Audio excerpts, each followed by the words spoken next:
Oh my god, I can't believe this. Okay, I just recorded this video and I'm re-recording it because my uncle called while I was recording it and I answered and it totally deleted everything I recorded, so now I'm kind of pissed off about that, but whatever. Alright guys, so I uploaded 2 videos 2 days ago or so about my day in Sevilla. I wasn't able to upload them sooner because of many complications I had, so I'm gonna tell you guys what's been going on with me. I have to leave Brussels soon for the airport because I'm going back to Peru tonight, so I'm really excited. But anyway, alright, so from Sevilla I took a BlaBlaCar. BlaBlaCar is like a carpooling website or whatever you can use to ride with people who are going to a certain location and you might want to ride with them and give them some gas money in exchange. So I took a BlaBlaCar from Sevilla to Granada. The guy was really nice. The other guy that carpooled with me, I was supposed to meet up with him later, but then I overslept and I accidentally stood him up. So I didn't meet up with him. And then the following morning when I woke up in Granada, I edited my videos and I was hoping to upload them before I went out and explored the city. But then one video was about 10 minutes long and then the other one was about 8-9 minutes long, and I didn't have enough memory on my phone apparently to try to process the videos and upload them, and I was deleting like all my apps, deleting everything I could to try to make some room for my videos, and nothing. And I spent the whole freaking day almost in Granada just trying to figure out how to upload these videos off my phone, like get them off my phone so I could record new stuff. And like even the guy from the hostel even helped me out and let me use his computer to try to transfer the video to his computer, and that took like forever, 3 hours, and then from that trying to upload it to YouTube, and then that took another few hours, and even then it still didn't upload properly and I was all pissed off. And then by the time I knew it, it was like 2 in the afternoon and I had to leave the hostel around 4:15 to make the 5 o'clock bus to Madrid. So like around 2 I just decided, okay, fuck it, like I'm just gonna go explore the city a little bit before I leave and just let the video try to upload to YouTube. So I went and I did that, and I got back and still the video didn't upload properly. So I went and took videos and pictures with my other camera, my semi-pro camera, and then I went and took the bus from Granada to Madrid. So I got to Madrid that night, and my friend Daniel's mother, I met Daniel here in Belgium, he's a really nice Spanish guy, and his mother went and picked me up from the bus stop, and she was this really sweet 70+ year old lady, and she took me to her house and she had made like a soup for me, and she took really good care of me, was really worried about me like having the right foods to eat and stuff because she knows like I'm vegan and all of this stuff. And luckily for me, like her son is vegan too, so she's already used to it. But anyway, the day after, when I woke up in Madrid, I went and explored the city. I took more videos and pictures with my other camera, and I saw the city. I walked a lot, and then the day after, I spent the day at her house, preparing my journey for the rest of my time in Europe while I was traveling, because I really hadn't had much time to really like sit down and plan out how I was going to get from point A to point B. I really was hoping to hitchhike, but I didn't have enough time. Once I like really like sat down and looked at the time I did have, I was like, no, I don't have enough time, because I had to be back in Belgium by a certain date so I could attend the baptism of the children that I took care of while I was living here. So, and with hitchhiking, like you never know how long it's going to take you, so I thought, okay, I'm just going to have to take like buses and BlaBlaCars all the way back to Belgium. So I used that day to like really plan my trip, because I figured I had seen like most of Madrid anyway. Like I didn't go into museums and stuff, I didn't have like money or time for that. I just really wanted to just walk around the city and just see the city and see the people everywhere I went. So I spent that day researching or planning my stuff, and then I left that evening for Barcelona. I took the bus to Barcelona. On the bus, a nice Spanish man sat next to me, an older man, and he started talking to me about like, yeah, how he felt like the Spaniards were really bad people back in the day when they massacred all of these indigenous people from the Americas and all of this stuff, and how he didn't agree with it and he felt bad. And then the lady behind me got in the discussion and was like, yeah, but you can't blame the kings and queens and this and that happens in that's happened in all of the monarchies and blah blah blah. And like they ended up having this history discussion, and I was just sitting there like, whoa, like fascinated and just so impressed and intrigued that these people, like, I've noticed here in Europe, people know their history. They're just like freaking intelligent. That's how I feel, at least, because it's like, how are you a walking history textbook? How do you know all this? Because they know like which king, like which Roman numeral is next to their name, and which freaking year, and what freaking war, and what group of people, and they just know everything. And it's like, how do you guys know all this? And I know I've noticed, like, from talking to people here, Europeans and stuff, like a lot of them have this idea that Anglo-Saxon speakers or English speakers, and like particularly Americans and stuff, are very like ignorant, very materialistic, I don't know, ditzy and stuff, and they just have all of these ideas of America and like how we don't know our geography and stuff. And I think to a certain extent that is very much true. Like, a lot of us are ignorant of those things, but I don't think that we can be blamed so much, because that's how the educational system is kind of designed to be. Like here in Europe, I mean, everyone is so close to one another, so it's really important for them to really know like which countries had treaties and which wars and all of this stuff, because it's very much relevant to their history.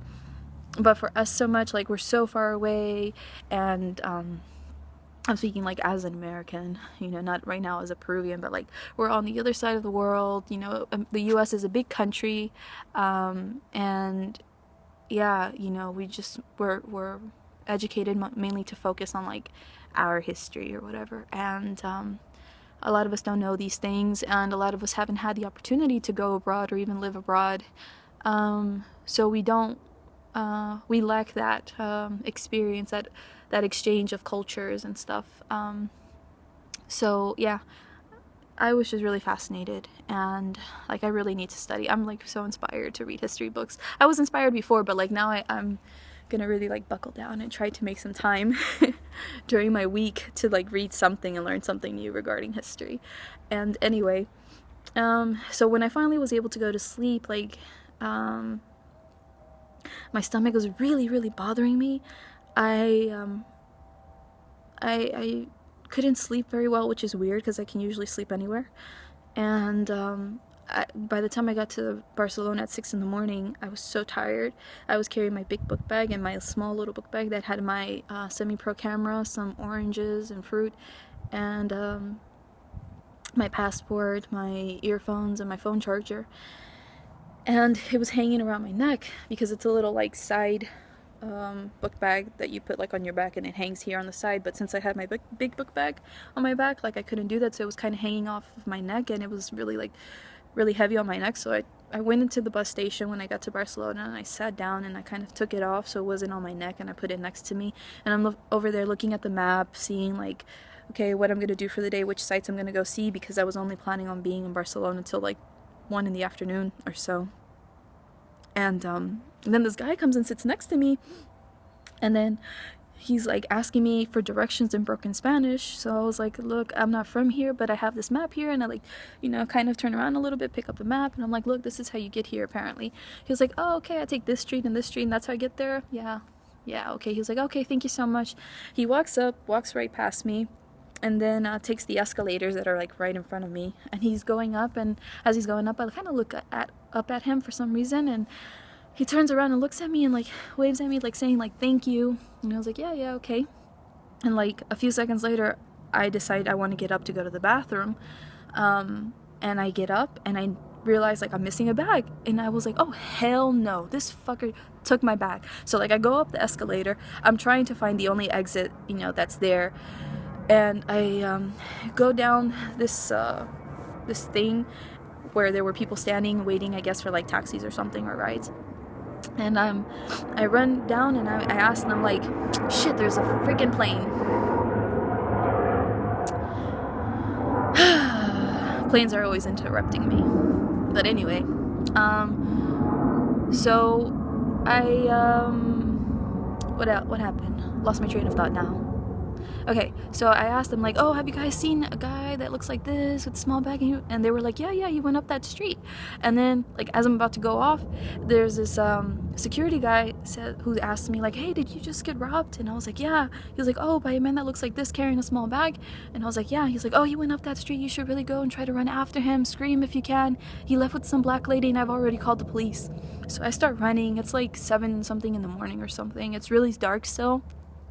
I'm carrying my heavy ass book bag. I'm running in the dark, looking at the streets on the side to see if I could find him.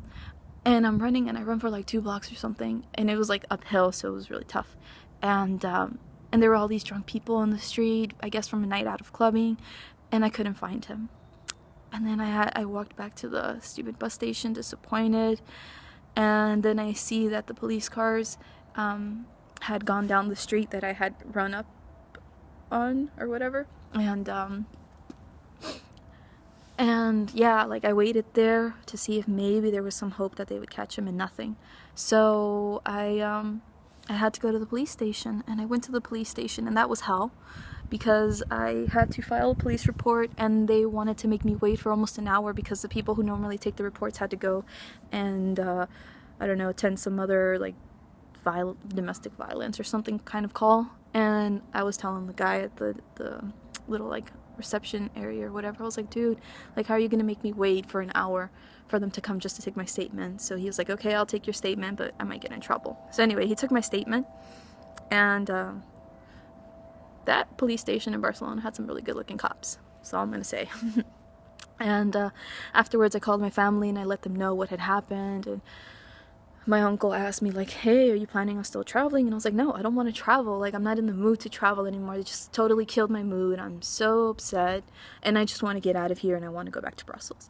And he was like, yeah, but you can still go see all of these places. And I was like, why am I going to go? I don't have no camera. Like, I can't take any pictures. And he was like, yeah, but you'll have the memories and this. And I was like, no, that's not even, like, no. Like, right now, I'm just not in the mood. I just want to get the hell out of here. So he was like, okay, I'm going to look and see if I can find any flights here back to Brussels, any cheap ones. So at that point I thought I only had €5 with me in change because I had only like about €30 left in my bag that got stolen. And so I thought I only had €5, and I was like, oh my god, even if I get this flight ticket, like, I still need to go to the airport and that's gonna cost some money. So I thought, okay, I'm gonna go to the nearest tourist spot to see about begging, and maybe because at that point I hadn't used my hitchhiking sign. I really wanted to hitchhike originally, but when I really looked at the calendar and realized I didn't have as much time as I had anticipated, because I needed to be back in Belgium by a certain date so I could go to the baptism of the children that I took care of. And with hitchhiking, like, you don't know how long it's gonna take you, if it's gonna be like really fast or if it's gonna be a really long day. So I thought, okay, you know, no hitchhiking for me. And where was I going with this? Lost my train of thought. I'm so cold. My hand is so freezing cold. Oh, it's a rock. But okay, so I thought, okay, you know, I don't have much money. I haven't used my hitchhiking sign. I'm just gonna... Oh, there's my cousin again. He was in my first video a lot, but you missed it. ¿Es otra? So, sí, porque la primera lo terminé de grabar y justo cuando iba a terminar de presionar el esto, me llama tu papá, contesto y había borrado mi video. Oh, Ya. No. ¿Cuánto tiempo había hecho? De 18 minutos. Anyway, I was just telling him, like, my original video got deleted because I answered his dad's call. But anyway, so what happened? Where was I? Train of thought. Oh yeah, something about the airport and money. Oh yeah, begging. So I thought, okay, you know, I hadn't cried up until that point. I was, you know, upset that my bag had got stolen with my valuables, you know. I wasn't so much worried about the freaking passport. I was more worried about my camera that cost me a shitload of money and that I really, like, saved up for and that I was planning on using for, like, my vlogging stuff and everything. And I was, like, so upset and devastated that I had lost that camera, and that I had no, like, I didn't really have much money. I lost the remaining money I had in my earphones, my phone charger especially. Like, what am I supposed to do without my phone? And so I was worried about everything else but the passport.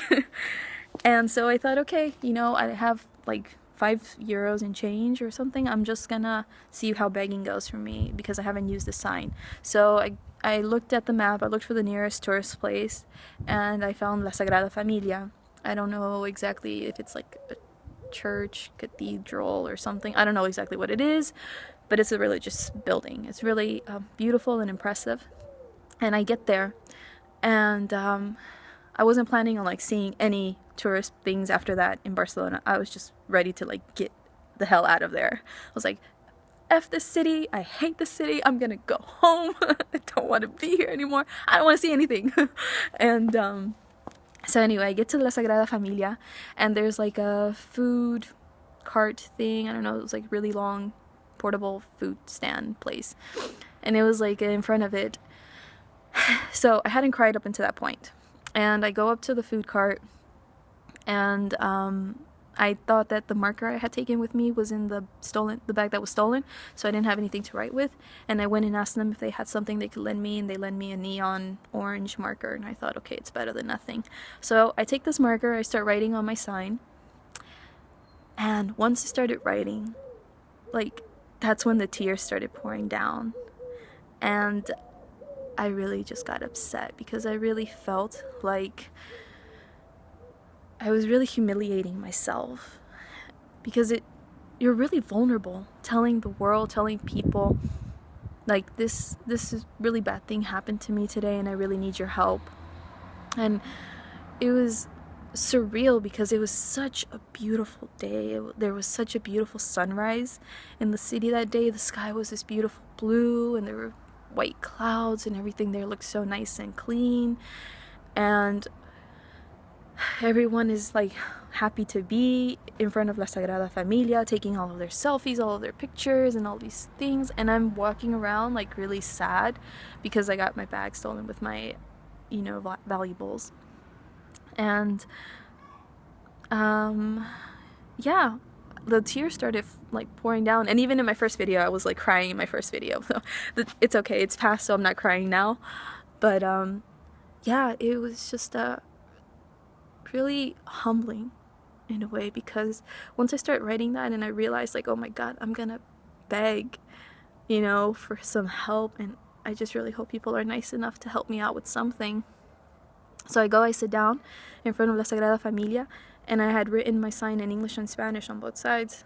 And at first I was so embarrassed I couldn't even bring myself to look up at people's faces. I was just looking at the floor, looking at their feet, and I would notice that feet would walk by very slowly or even stop, and then they'd keep walking. And then after about like 10 or 15 minutes, I finally had the courage to look up at people, and I would see like clearly that they would stop and then read or whatever and keep going.